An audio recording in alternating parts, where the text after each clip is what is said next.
Hello student, आज हम लोग इकोनॉमिक्स का चैप्टर 9 ह्यूमन कैपिटल फॉर्मेशन के बारे में पढ़ेंगे। ह्यूमन कैपिटल का मतलब क्या होता है? ह्यूमन कैपिटल का मतलब होता है जब हम किसी भी प्रोडक्शन उसमें जाते हैं, सेक्टर में जाते हैं, तो उसमें कई तरह के हमारे कैपिटल या फैक्टर इन्वॉल्व होते हैं। उसमें लैंड है, मटेरियल है, मशीनरी है, तो कई तरह के फैक्टर इन्वॉल्व होते हैं। तो उसमें एक सबसे बड़ा फैक्टर होता है ह्यूमन। तो उसके बारे में पढ़ेंगे कि किस तरह से हम उसको फॉर्मेट कर सकते हैं या बढ़ा सकते हैं। जैसे यहाँ पे दिया गया, human capital is the stock of skill, ability of productive knowledge embodied in human beings. Human capital signifies ability and efficiency of labour. तो ह्यूमन एबिलिटी, ह्यूमन फॉर्मेशन का मतलब है कि stock of skill, ability, skill मतलब दक्षता, ability मतलब क्षमता, किसके बारे में?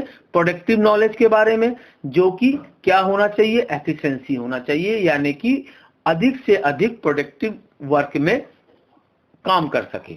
तो फिजिकल कैपिटल और एक होता है, इसको हम लोग दो सेक्टर में बांट सकते हैं।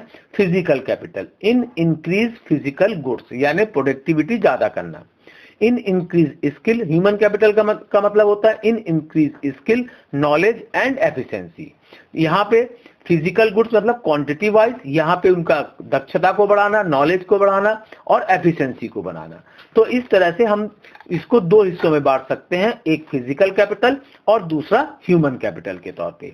Importance of human capital formation in economic development.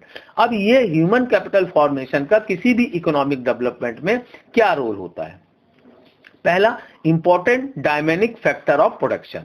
जब लेबर स्किल्ड होती है, नॉलेजेबल होती है और वो हर काम करने में दक्ष होती है, तो अदर फैक्टर की तरह ये भी क्या करती है? आपके प्रोडक्शन को इफेक्टेड करती है और प्रोडक्शन को एज पॉसिबल एज बढ़ा सकती है। फिर दिया हुआ है governed by economic development. तो human factor and economic development are deeply correlated, यानी आपका इकोनॉमिक डेवलपमेंट और ह्यूमन फैक्टर ये दोनों एक दूसरे से जुड़े हुए हैं। जिस नेशन का ह्यूमन फॉर्मेशन जितना अच्छा होगा, वहां की इकोनॉमिक उतनी ज्यादा स्ट्रांग होती है।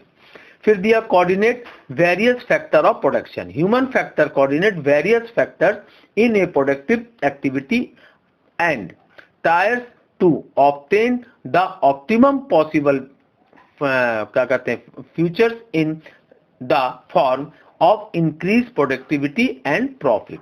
अगर हम ह्यूमन फैक्टर को प्रोडक्शन फैक्टर के साथ कोऑर्डिनेट कर दें, तो हम क्या कर सकते हैं? मैक्सिमम प्रोडक्टिविटी और प्रॉफिट को बढ़ा सकते हैं। एक्सटेंड मार्केट डिमांड, और इसके साथ साथ अगर ह्यूमन फैक्टर के जनरेट कर सकते हैं जिससे कि उनका जो डिमांड बढ़ जाता है, जिसकी वजह से क्या होगा कि आपके लोग जो है कैपिटल इन्वेस्टमेंट को बढ़ा देंगे।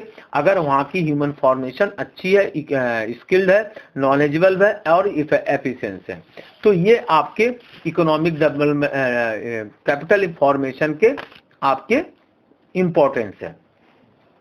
Source of human capital formation. अब हम ह्यूमन कैपिटल को किस तरह से फॉर्म कर सकते हैं, बना सकते हैं? पहला इंटरनल सोर्सेज और दूसरा एक्सटर्नल सोर्सेज। इंटरनल सोर्सेज में क्या क्या आ जाते हैं? इंटरनल सोर्स में जैसे अगर हम बात करें तो इस्टेब्लिशमेंट ऑफ टेक्निकल इंस्टीट्यूशन, यानी हम अपने लेबर को स्किल करने के लिए, नॉलेजेबल करने के लिए टेक्निकल इंस्टीट्यूशन बना सकते हैं।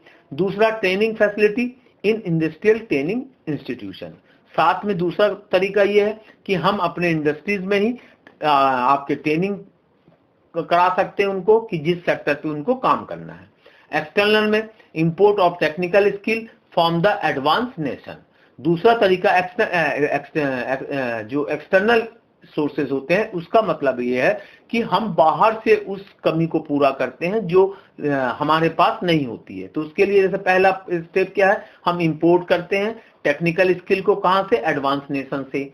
फिर दूसरा, training of home labours in advance countries to learn their technical. फिर दूसरा तरीका है कि हम अपने लेबर्स को उन कंट्रीज में, एडवांस कंट्रीज में भेजें कि वो किस तरह से काम करते हैं और वो किस तरह से काम उनको करना है। तो इस तरह से हम दो तरीके से अपने ह्यूमन कैपिटल को रिफॉर्म कर सकते हैं। अब दिया indicators of human development index. तो UNDP which is an agency of United Nations release human development report every year since 1990। तो जो UNDP है ये कि आपका यूनाइटेड नेशन का एक आपका डेवलपमेंट नेशन रिलीज का क्या कहते हैं एजेंसी है, जो कि 1990 से हर साल इसके बारे में आपको रिपोर्ट प्रिंट आउट करती है, जिसमें ये बताती है कि किस नेशन की ह्यूमन रिसोर्सेज कैपेसिटी कितनी है। अब यहाँ पे दिया as the indicator of human development this report present the human development index. तो इसको हम लोग किस नाम से जानते हैं? ह्यूमन डेवलपमेंट इंडेक्स यानी एसडीआई के नाम से जानते हैं। अब ये एसडीआई क्या है? The SDI is broadly an average of social aggregate average of longevity, educational knowledge and access to resources. तो ये क्या करती है? बड़े पैमाने पर सोशल एग्रीगेट एवरेज लॉन्गेविटी और एजुकेशनल नॉलेज के बारे में बताती है किसी कंट्री के बारे में। लॉन्गेविटी क्या है? It represent the life expectancy at birth, यानी वहां के लोगों की जीवन काल के बारे में बताती है कि वो कितने साल तक जीवित रहते हैं या काम कर सकते हैं। जीडीपी पर कैपिटा मतलब टोटल जीडीपी मतलब होता है gross domestic product. Per capita मतलब होता है कि एक आदमी देश के कुल उत्पादन में से कितना हिस्सा पाता है। तो इसके लिए फॉर्मूला यूज करते हैं GDP at constant price upon total population. Educational attainment it measure by two variable, पहला एडल्ट लिटरेसी रेट और दूसरा ग्रॉस एम्प्लॉयमेंट रेट। तो इसको हम लोग किस में नापते हैं? People out of 100 above the age of 15 years who can read and write the general statement. तो एडल्ट लिटरेसी का मतलब होता है कि कितने आदमी हैं 15 साल के ऊपर जो पढ़ सकते हैं या लिख सकते हैं।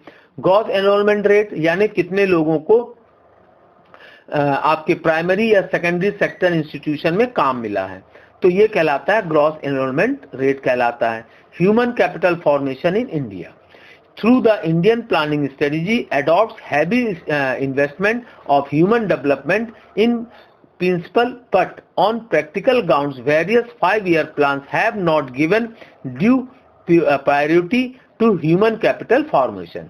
तो ये हमने तो काफी बड़ा एक प्लान तैयार किया है, स्ट्रेटजी अडॉप्ट किया है, बट ग्राउंड लेवल पे अभी तक हमें वो चीज नहीं मिल पाई कि जिसके थ्रू हम ये कह सकें कि हमने अपने टारगेट को पा लिया है या हमारे जो ह्यूमन फॉर्मेशन रेट है वो बहुत ज्यादा है।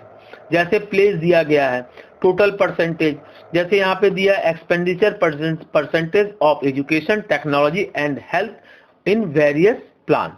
तो ये आपके प्लान्स लिखे हैं फर्स्ट, सेकंड, थर्ड, फोर्थ। तो इंडिया जो है मैक्सिमम अभी तक एजुकेशन और हेल्थ या टेक्नोलॉजी पे अपने टोटल जीडीपी का 7% ही खर्च करता है, जो कि एक समय किसके लगभग था? 5% के भी लगभग था। जैसे सेकंड 5 ईयर प्लान में तो ये 5.8 के लगभग था। अब हमने क्या किया? अपने ह्यूमन डेवलपमेंट के लिए 12th 5 ईयर प्लान को क्या किया? टारगेट किया। 12th plan strategy put states of education for human resources development the silent point in this direction where. तो जो हमने 12th 5 ईयर प्लान बनाया था उसमें हमने कुछ पॉइंट्स क्रिएट किया था। किस लिए किया था? ह्यूमन डेवलपमेंट के लिए। The 12th plan places great emphasis on expanding access to education to all levels, यानी एलिमेंट्री एजुकेशन यानी एजुकेशन टू राइट्स के तौर पे हमने हर एक सेक्टर को primary education, secondary education, elementary education के लिए चुना कि सब अपना एजुकेशन को ले सकते हैं, ये उसका राइट्स है।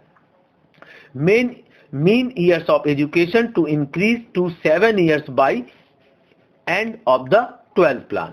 तो इसको हमने मेन कहाँ इंक्रीज किया? 7 years by, यानी कि 7वें एजुकेशन प्लान से लेकर कब तक? 12th प्लान तक। तो इस तरह से हमने कुछ स्ट्रेटजी बनाई है अपने ह्यूमन रिसोर्सेज के फॉर्मेशन के लिए। अब लिमिटेशन क्या है? पहला, causes for low level of human capital India. तो following reason of responsible for the low rate of human capital information in India. पहला, इंक्रीज इन पॉपुलेशन। हमारे यहाँ की जो पॉपुलेशन ग्रोथ है वो ऑल ओवर वर्ल्ड में लगभग सबसे ज्यादा है, जिसकी वजह से हम सबको इजीली ये एजुकेशन फॉर्मेशन, हेल्थ और एजुकेशन सही समय पे प्रोवाइड नहीं कर सकते।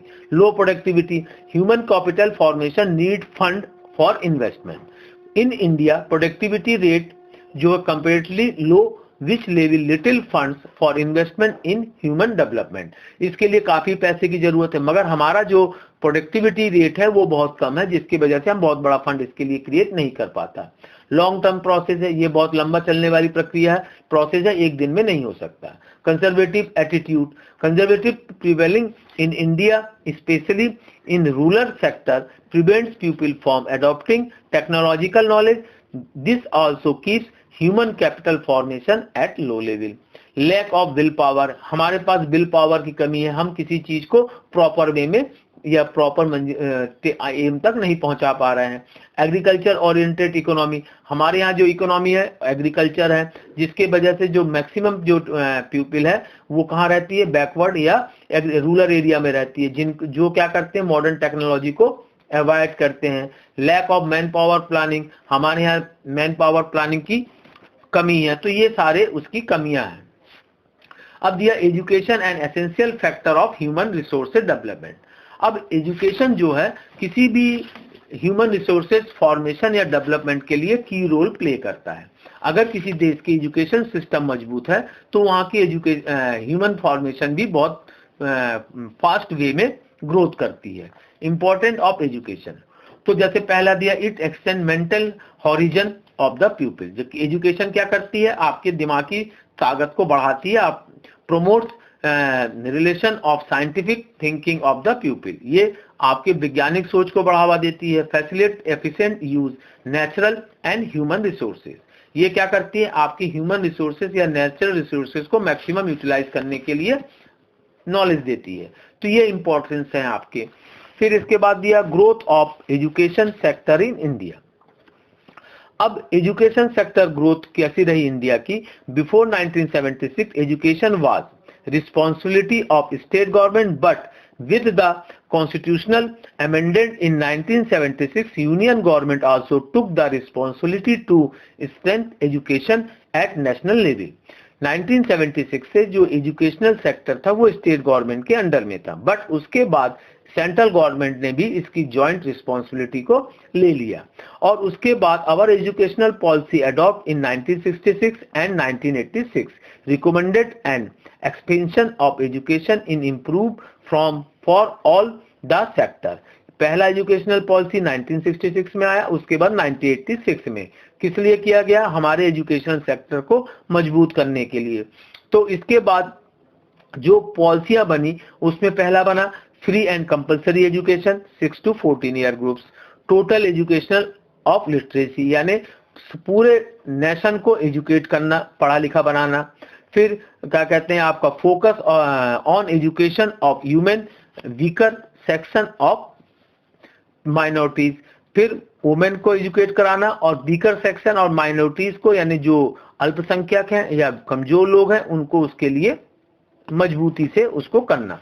पहला हमने बनाया प्राइमरी एजुकेशन, इस एजुकेशन में क्लास 1 to 8 को रखा गया। इसका जो एज ग्रुप था 6 to 14 ईयर्स था। हमने ये किया कि हमें कम से कम इन सेक्टर के इस एज के बच्चों को सबको फ्री एजुकेशन प्रोवाइड करना है। About 90% children is in the age group 6 to 14 years have been receiving education in school, और लगभग 90% बच्चे जो इस एज के हैं हमारे यहाँ स्कूलों में जाते हैं। उसके लिए गवर्नमेंट ने और भी कई पॉलिसीज बनाई। पहला डिस्ट्रिक्ट प्राइमरी एजुकेशन प्रोग्राम बनाया, मिड डे मील स्कीम लाया, फिर सर्व शिक्षा अभियान लाया। तो इस तरह से गवर्नमेंट ने कई काम किए। फिर इसके बाद सेकेंडरी एजुकेशन में गवर्नमेंट ने नवोदय विद्यालय, केंद्रीय विद्यालय, NCERT है ना, फिर vocational end of secondary education. तो इस तरह से गवर्नमेंट ने कई इंस्टीट्यूशन को ओपन किए हमारे यहाँ की जो ह्यूमन फॉर्मेशन है या कैपिटल है उसको रिफॉर्म करने के लिए। अब बारी आती है challenge before education system in India. तो क्या क्या चैलेंज है या डीमेरिट्स क्या है हमारे यहाँ? पहला, wide spread illiteracy. So during planning era of literacy rate of country increased to 74.04% in 2011 from 18.3% in 1951. तो हमने क्या किया, इनलिटरेसी को काफी हद तक दूर किया, और जो कि 1951 में 18.3% था, अब वो 2011 में लगभग कितना हो गया, 74.04%. फिर low rural access level. Access to education in the various regions of the countries is not even. Rural areas in the country have very low access level as compared to urban areas. तो हमारे यहाँ जो rural sector है उनके comparison में जो urban sector है वो उससे ज़्यादा बेहतर है, और जिसकी वजह से रूरल सेक्टर क्या हो जाता है, पीछे की तरफ चला जाता है. लो एनरोलमेंट रेशियो. हमारे यहाँ जो 6 to 14 ईयर्स के जो बच्चे हैं रूरल सेक्टर में, जो हमने कंपलसरी एजुकेशन कर दिया एज पर गवर्नमेंट प्लानिंग के तहत, इसमें एनरोलमेंट क्या है, अभी भी कम है. ड्रॉप आउट्स, लोग क्या करते हैं, बच्चे अपनी पारिवारिक फैमिली की रिक्वायरमेंट्स के लिए बीच में पढ़ाई छोड़ देते हैं. प्राइवेटेशन, एजुकेशन इन इंडिया क्या हो गया, डाइवर्टेड हो गया प्राइवेट सेक्टर में. प्राइवेट सेक्टर जो है वो बहुत ज्यादा चार्ज ले रहा है, जिसकी वजह से मिडिल या पुअर क्लास के फैमिली वहां तक नहीं पहुंच पा रहे हैं. Unbalance development. हमारे यहाँ जो डेवलपमेंट बैलेंस है वो इक्वल नहीं है. कुछ स्टेट या कुछ एरियाज बहुत डेवलप है और कुछ जो हिस्से बहुत ही ज्यादा बैकवर्ड हैं. तो ये हमारे यहाँ पे डीमेरिट्स हैं. तो ये चैप्टर भी आप देख लेना. Thank you.